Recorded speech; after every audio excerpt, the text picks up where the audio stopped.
வணக்கம். வாழ்க்கை வாழ்வதற்கு தான் அப்படின்னு சொல்லுவாங்க. ஆனால் இயற்கையில் பார்த்திங்கன்னா எல்லாமே வாழ தான் செய்யுது. மனிதன் மாத்திரம்தான் வாழாமல் நாளை நாளை நாளைன்னு ஓடுறான். சாவு சாவு வந்துருமோ சாவு வந்துருமோன்னு பயம். அதுக்குள்ளே நம்மளுடைய சொந்த பந்தங்களுக்கெல்லாம் சேர்க்கணும், பிள்ளைங்களுக்கெல்லாம் சொத்து சேர்க்கணும், ஓடுறான் ஓடுறான் ஓடுறான், வீடை வாங்கிடணும் அதுக்குள்ளே அப்படின்னு. இயற்கையில் பாருங்களேன், இந்த பாருங்கள், இவ பேர் தாரா. எவ்வளோ ஒரு அழகு பார்த்திங்களா? அந்த அழகு அப்படிங்கிறது ஏன் வருது அப்படின்னு கேட்டிங்கன்னா, அவங்களுக்கு எதிர்பார்ப்பு கிடையாது. நம்மளை மாதிரி சொத்து சேர்க்கணுங்கிற பிரச்சனை இருக்காது. எந்த விஷயம் அடுத்த நேரம் சாப்பாடு வருமானு கூட அவங்களுக்குலாம் கவலையே கிடையாது. பாருங்கள் எவ்வளோ அழகா பார்த்தீங்களா? அது இன்னார் நம்மளை தொடக்கூடாது, இவங்க நம்ம கூட பேசக்கூடாது அப்படின்ற பாடுபாடே கிடையாது. இயற்கையாக இருக்கிறாங்க. இப்போ பாருங்கள், என் பக்கத்தில் ஒரு மயில் நடந்துகிட்ருக்கு. எவ்வளோ ஒரு ஆனந்தமான வாழ்க்கை வாழ்ந்து கொண்டு இருக்குது பாருங்களேன். இப்போ மேலே ஒரு காக்கா ஓடினோன்னே ஒரு கோழிக்கும் இங்குது. ஏன்னா அதுக்கு சாப்பாடு கிடைக்கிற இடத்துல போய் தேடி போய் சாப்பிடுது. ஆபத்து வரும் அப்படின்னு தெரிஞ்சால் தன்னைத்தானே பாதுகாத்துக்குது. இவ்வளோதாங்க அதோட வாழ்க்கை. சாப்பிட்றது சஸ்டனன்ஸ், செக்யூரிட்டி, அவ்வளோதான். அழகாக அற்புதமாக இயற்கை இயங்கி கொண்டு இருக்குது. ஆனால் நம்ம அப்படி கிடையாது. எல்லாத்துலேயுமே ஒரு எதிர்பார்ப்பு. அது வேணும், இது வேணும், எல்லாமே வேணும். ஒரு அளவே கிடையாது.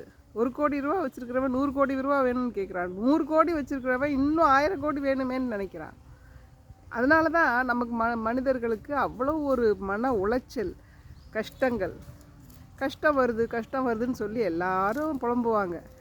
எனக்கு ரொம்ப கஷ்டமாக இருக்குது. அதுலேருந்து வெளியே வர்றதுக்கு நீங்கள் என்ன பண்ணுறீங்க? எதனால் முதல்ல உங்களுக்கு கஷ்டம் வந்துச்சு? அதெல்லாம் யோசிக்கிறதே கிடையாது. உடனே அடுத்தவங்க மேலே பலியை போடுறது. அவங்களால தான் கஷ்டம், இவங்களால தான் கஷ்டம், அவன் என்ன அப்படி சொல்லிட்டான், இவன் என்ன இப்படி சொல்லிட்டான். இல்லை, எவ்வளோ மைண்டை நம்ம காம்ப்ளெக்ஸ் ஆக்கி வச்சுருக்கோம் பாருங்கள். நமக்கு கொடுக்கப்பட்டது இயற்கையான ஒரு மனது, இயற்கையான ஒரு பிறவி, அவ்வளோதான். ஆடு மாடுகள் பிறந்திருக்கு, அதோட வாழ்க்கையை ஓட்டுது. நம்மளும் பிறந்திருக்கோம், நம்ம வாழ்க்கையை ஓட்டிகிட்டு தான் இருக்கோம். இருந்தாலும் இந்த நடுவில் வர கஷ்டங்கள், கன்ஃபியூஷன்ஸு, எதிர்பார்ப்பு, பொறாமை, போட்டி, இதெல்லாம் தான் மனிதனை வாழ விடாமல் பண்ணிக்கிட்டு இருக்கு. அப்போது நம்ம எப்படி திருப்பி இயற்கைக்கு போகிறது அப்படின்னா, மிருகங்களை மாதிரி வாழணும்னு சொல்கிறீங்களா அப்படின்னா இல்லை.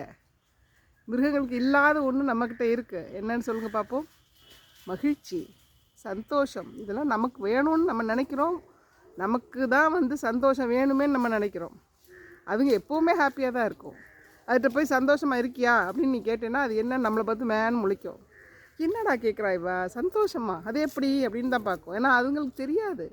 இதெல்லாம் உணர்ச்சிகள், உணர்வுகள். இப்போ நம்ம சொல்கிறோம் இல்லையா, நம்ம மேனிஃபெஸ்டேஷனை பற்றி இப்படி எல்லோரும் பேசுகிறாங்க. மேனிஃபெஸ்டேஷன்னா என்னங்க? நம்ம மனசில் நினைக்கிறது நடக்கும், பிரபஞ்சம் நமக்கு கொடுக்கும்னு சொல்கிறாங்க. ஆனால் அதற்கு ஒரு விதி இருக்குது. உணரணும், அந்த இது கிடைச்சதாக உணரணும்னு சொல்கிறாங்க. அப்போ இந்த உணர்வுங்கிறது என்னது? நிறைய பேருக்கு அவங்க எமோஷன்ஸையும் உணர்வுகளையும் பிரித்து பார்க்க தெரியல. ஃபீலிங்ஸ் அண்ட் எமோஷன்ஸை பிரிக்க தெரியாது. எமோஷன்ஸ்னால் என்ன? கோபம், ஆத்திரம், பொறாமை, போட்டி, இதெல்லாம் தான் எமோஷன்ஸ் இல்லைங்களா? ஃபீலிங் அப்படின்னா என்ன அப்படின்னா, இப்போ நான் தொட்டு பார்த்தேன் தெரியுமா தாராவை, அதை எவ்வளோ ஒரு சாஃப்ட் ஸ்கின், அதை உணர்ந்து பார்க்குறோம். அது தொடும்பொழுது நமக்கு ஒரு உணர்ச்சி வருது. ஐயோ எவ்வளோ அழகு அப்படின்னு சொல்லிட்டு.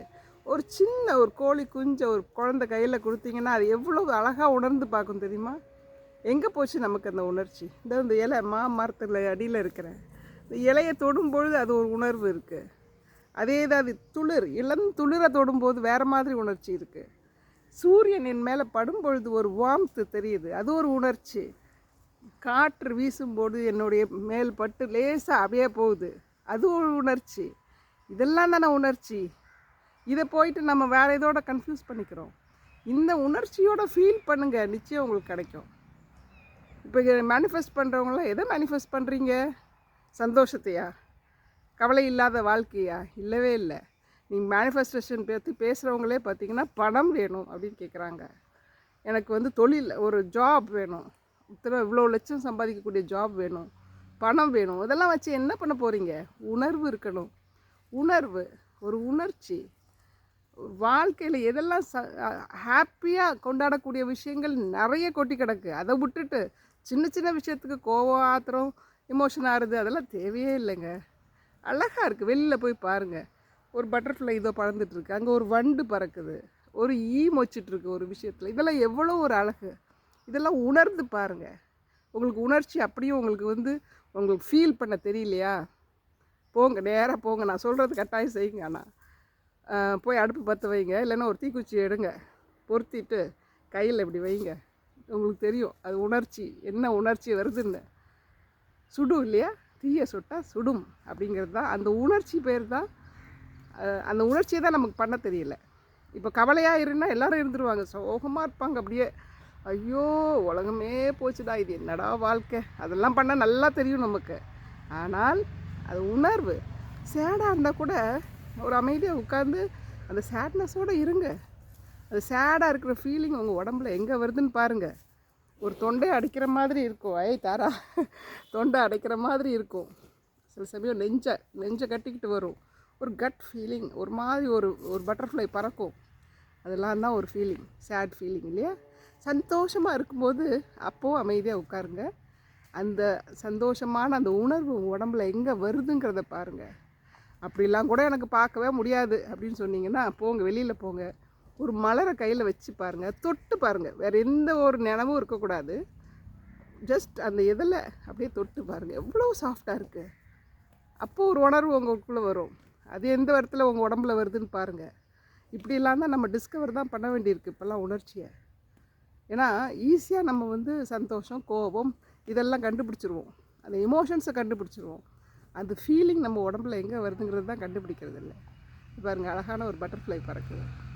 ஸோ அழகாக பாருங்கள், வெளியில் போய் அழகாக பாருங்கள். நிறைய சந்தோஷம் கொடுக்கக்கூடிய விஷயங்களை பாருங்கள். தானாகவே அந்த உணர்ச்சி உங்களுக்கு வரும். அப்புறம் மேனிஃபெஸ்டேஷனுங்கிறது ரொம்ப ஈஸியாக போயிடலாம். ஈஸியாக நீங்கள் நினச்சது எல்லாமே நடக்கும். ஏன்னா அந்த ஹாப்பியான இந்த உணர்வு பூர்வமான, அதாவது நம்மளுடைய வாழ்க்கையை பார்த்திங்கன்னா எனர்ஜி அண்ட் வைப்ரேஷன் தான் சொல்கிறாங்க. அவ்வளோ பெரிய விஷயத்துக்கெலாம் போக வேணாம். ஆனால் அது சந்தோஷங்கிறது எல்லாருக்குமே ஃபீல் ஆகும் இல்லையா? ஒரு ஹாப்பி மூமெண்ட் நிச்சயமாக இருக்கும் உங்கள் லைஃப்பில். அதை பற்றி யோசிச்சுட்டு இன்றைக்கி உட்காந்து அந்த ஹாப்பி மூமெண்ட்டு, அந்த ஃபீலிங் எந்த இடத்துல வருது உங்கள் உடம்புலன்னு பாருங்கள். ஒன்றும் இல்லைங்க, செருப்பெல்லாம் அவுத்து போடுங்க, வெறும் தரையில் காலை வைங்க. காலை வச்சிங்கன்னா எப்படி ஃபீல் பண்ணுது? டிஃப்ரெண்ட் இடத்துல வச்சு பாருங்கள். ஒரு ஃப்ளோர், அதாவது வீட்டுக்குள்ளே டைல்ஸ் போட்டிருப்பீங்க, அதில் வச்சு பாருங்கள். மெதுவாக வைங்க, காலை மெதுவாக அப்படி வைங்க. அந்த ஜில்லுன்னு அந்த தரையில் உள்ள அந்த ஜில் உங்கள் பாதத்தில் படும்பொழுது எப்படி ஃபீல் ஆகுது அப்படிங்கிறத பாருங்கள்.